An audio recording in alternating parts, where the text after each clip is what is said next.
There is a phone call that lasted 111 minutes. It happened on the night of August 12, 2018.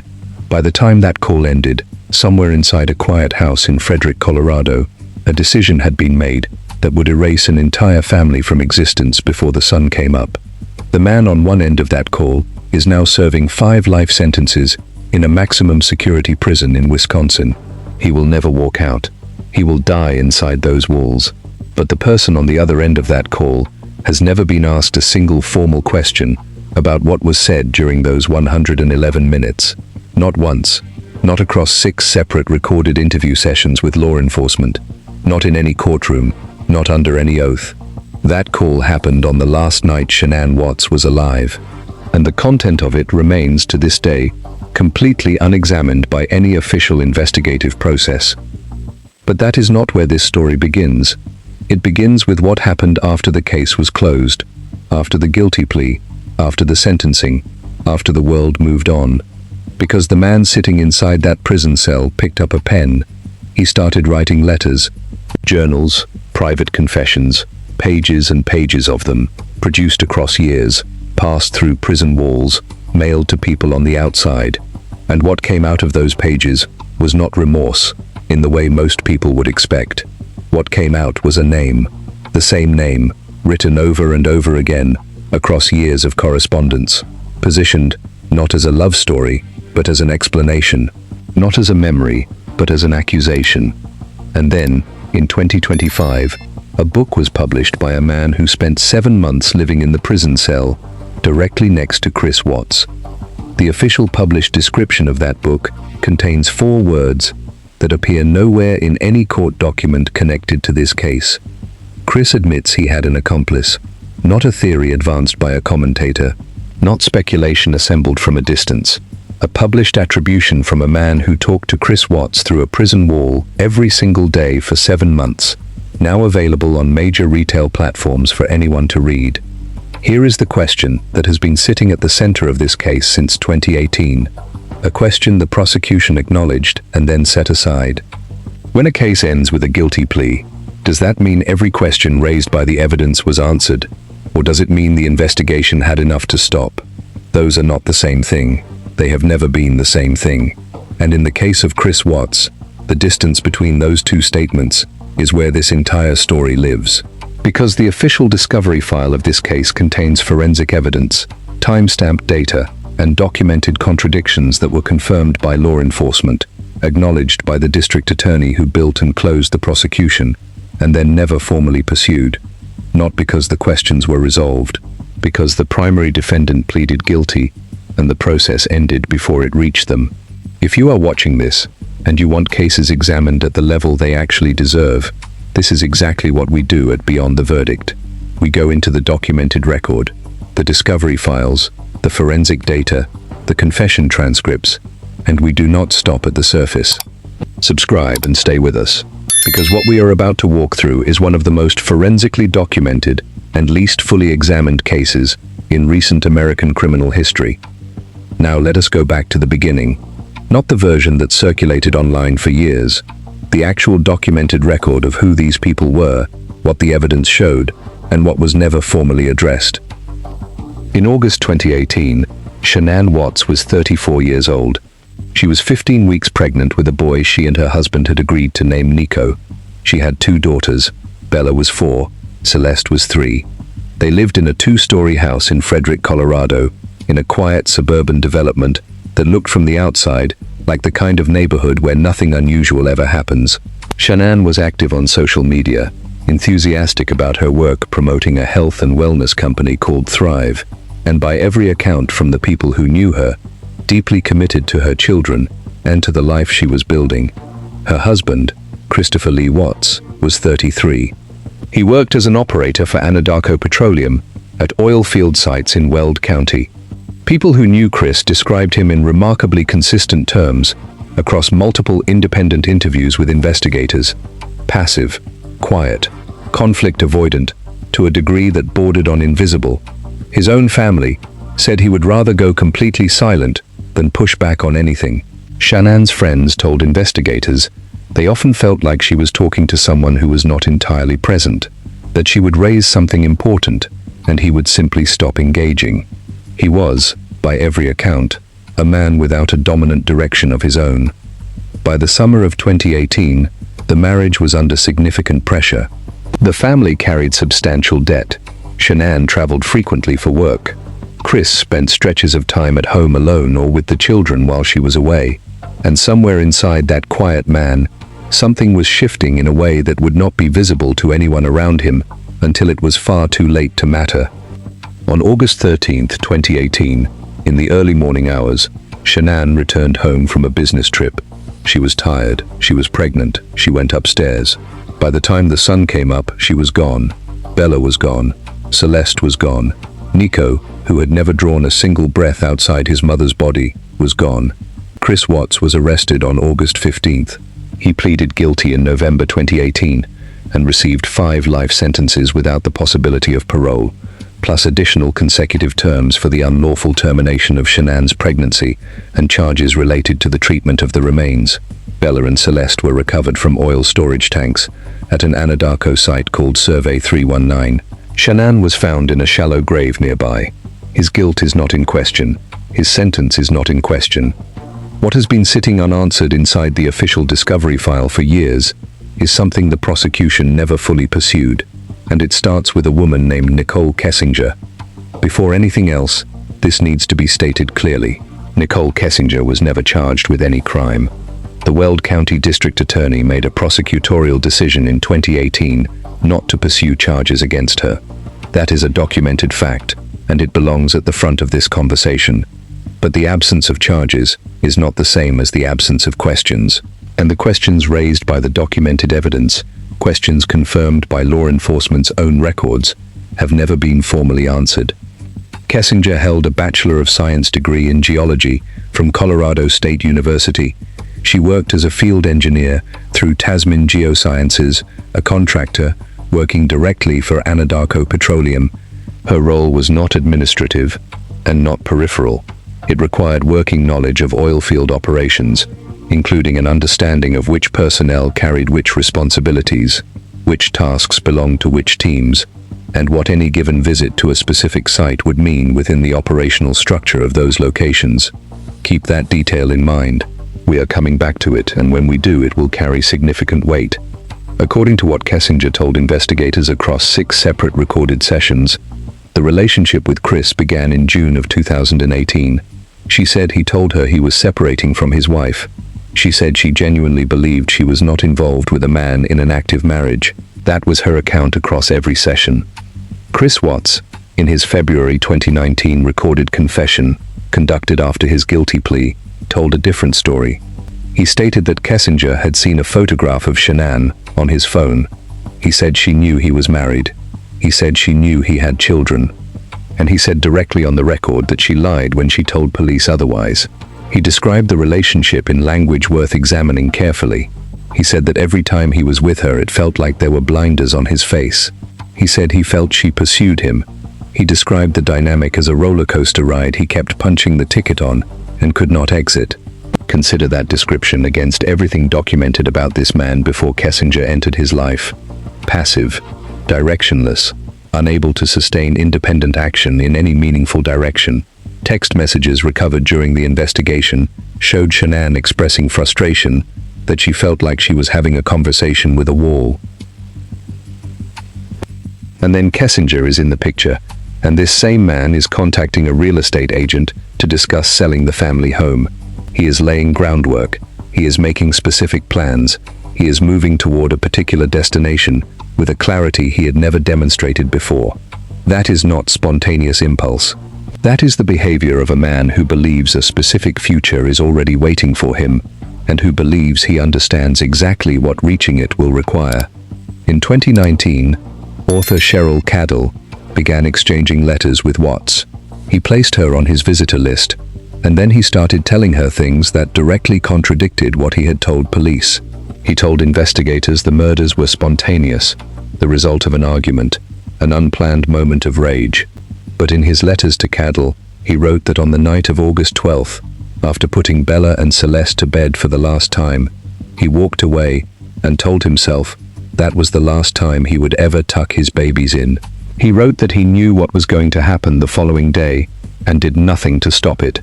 That is not a moment of rage. That is premeditation documented in his own handwriting. He also wrote his motive in his own words. He wrote that he knew if he took his hands off Shanann, she would still keep him from Nicole Kessinger.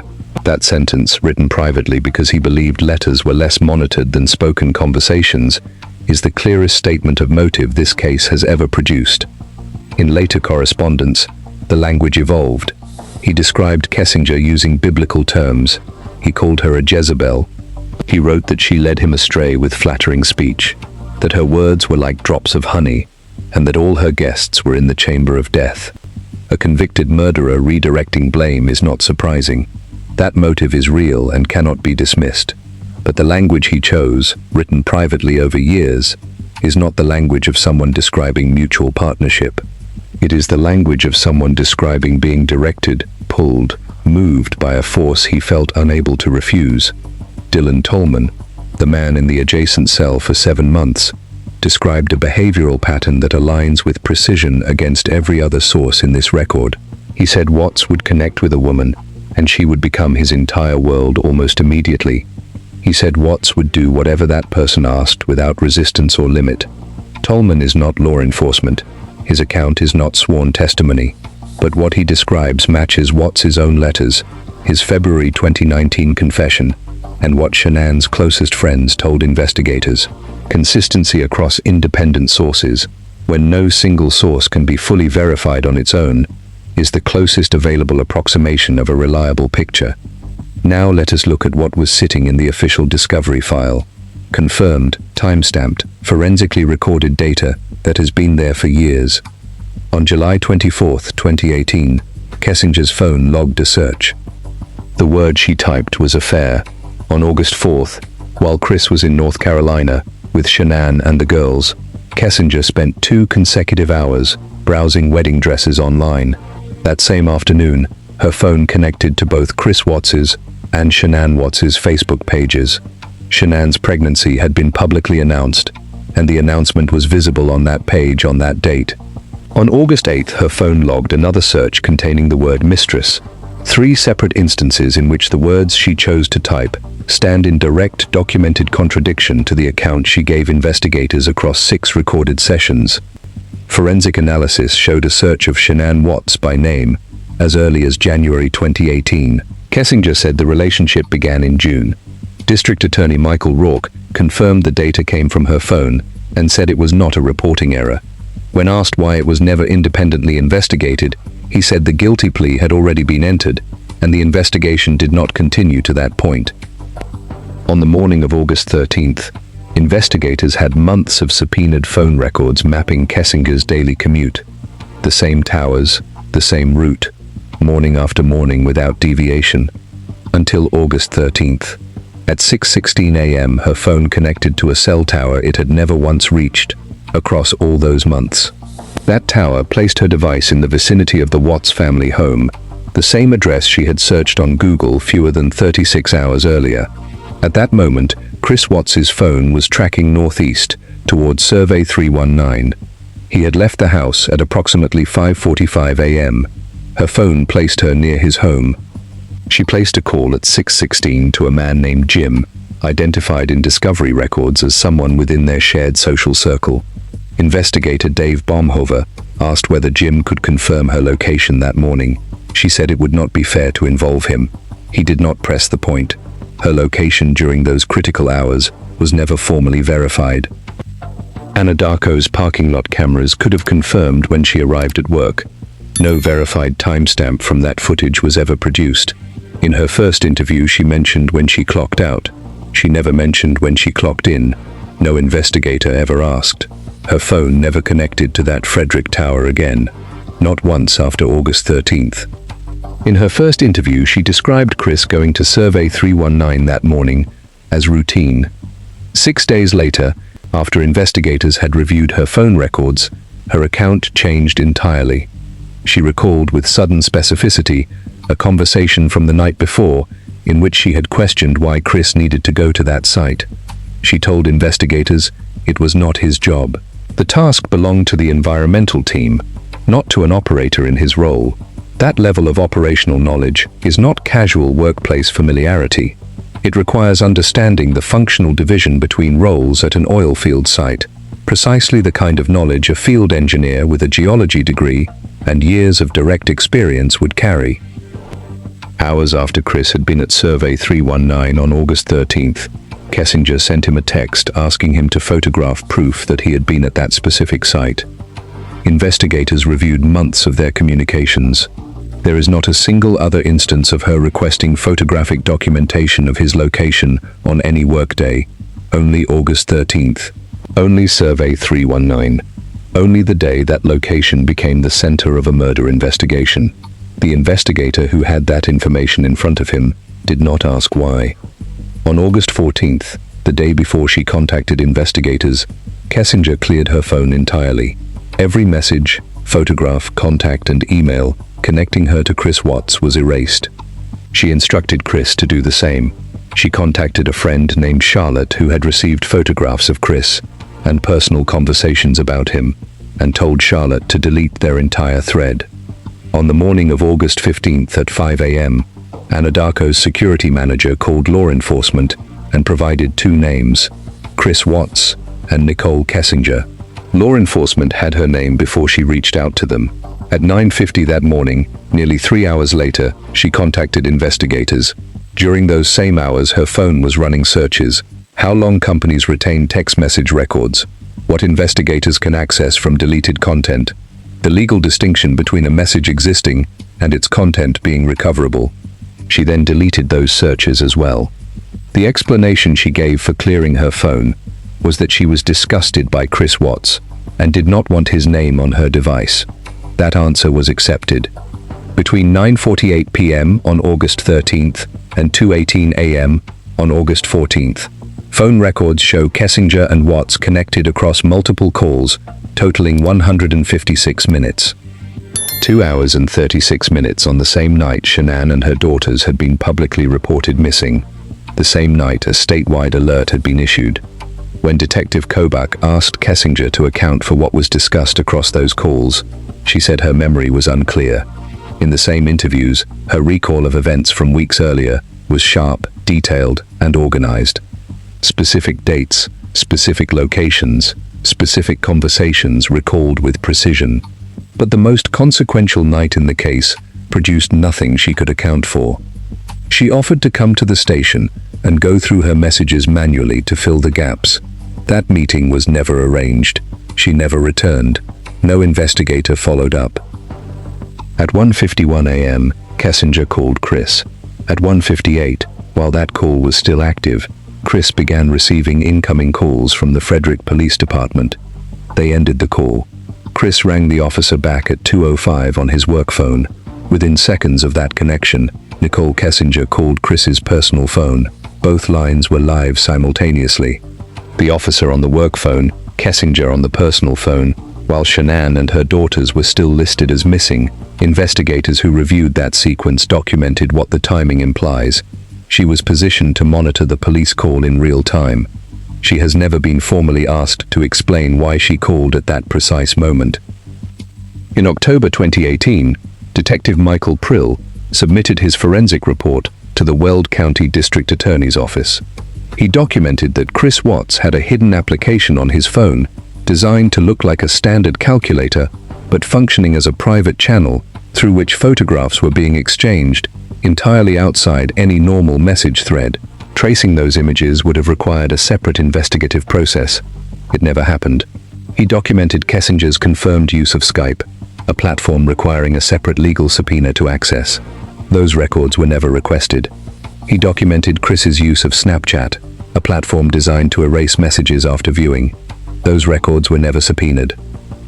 Prill documented a hard limit, the technology available to the Northern Colorado Forensic Laboratory in 2018 could not fully extract data from Apple devices. He stated this plainly in an official government document. He estimated hundreds of messages, and potentially far more, were permanently beyond reach under those conditions. The investigation was declared complete with that limit still in place. And then there is one word inside that report that stands above everything else. One word, Prill, placed into an official government submission to describe Kessinger's voicemails and conduct across the material he reviewed. That word was creepy, a forensic detective's chosen word in an official document describing a woman the prosecution had classified as cooperative and credible. That report was submitted October 30th. 7 days later, on November 6th, Chris Watts pleaded guilty. No trial, no cross-examination, no moment where Kessinger was placed under oath before a defense attorney who had read every word of what Prill documented. 7 days separated that report from the guilty plea that closed every door that might have led to a courtroom. The death penalty had been a possibility. It was removed because Shanann's family asked for it. They did not want another life taken. That decision reflected a depth of grace that is not easy to articulate. But its consequence was structural and permanent. No trial meant no witness stand, no formal testing of any account against the documented record. At sentencing on November 19th, Judge Marcelo Kopkow stated that what had been done to this family was the most inhumane and devastating crime he had encountered in 17 years on the bench. 5 life terms without parole, an additional 48 years for the unlawful termination of Shanann's pregnancy, 36 years for charges related to the treatment of the remains. On that same day, District Attorney Rourke addressed Kessinger's role on the record. He described her information as a bombshell that helped build the prosecution. He said Chris Watts appeared to have had every intention of starting a new life with her. That is not the language a prosecutor uses to describe someone he believed had no awareness of what was forming around them. He did not say she was innocent. He said the evidence at that moment did not support charges. Those are not the same statement. That determination was made before the January 2018 search was independently examined, before Skype records were requested, before Snapchat was subpoenaed, before Prill's technological limit was treated as a starting point rather than a stopping point. The forensic tools available today operate in territory that did not exist when Prill wrote that report. Data confirmed as beyond reach in 2018 may no longer be beyond reach. Deleted messages are increasingly recoverable through modern extraction techniques. The Skype records were never requested, meaning they may still exist, preserved by the platform. The hidden calculator application was documented, but its contents were never fully traced. Snapchat has since been subject to legal processes in other cases, with metadata and account activity preserved considerably longer than most users assume. 3 platforms, 3 investigative threads, all documented, none pursued, all still potentially accessible. Here is where the complete picture drawn from confirmed official evidence stands. A 5-month gap between a documented name search and a stated relationship start, confirmed by the district attorney, never investigated. A cell tower ping, placing her device near the Watts home on the morning of August 13th, connecting to a tower, reached on that one day, and never again, never explained. A text requesting photographic proof of a specific location on the single day it became the center of a murder investigation, with no precedent in months of communication, never questioned. A forensic detective's official use of the word creepy to describe the prosecution's own cooperative witness, submitted 7 days before the guilty plea closed every courtroom door, never pursued. When a guilty plea closes a prosecution, every investigative thread still open at that moment stays open. There is no mechanism that returns to work through unanswered questions.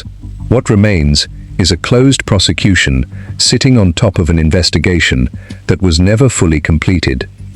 The legal questions in this case belong to legal processes with legal standards and legal thresholds, whether charges should have been filed, whether the district attorney made the right determination, whether the evidence met the required standard. Those questions have specific legal homes, and this is not one of them. But there is a different question that belongs here. The same question that has been at the center of this entire examination from the first moment. Was every question raised by the documented evidence formally answered, or was the case simply closed?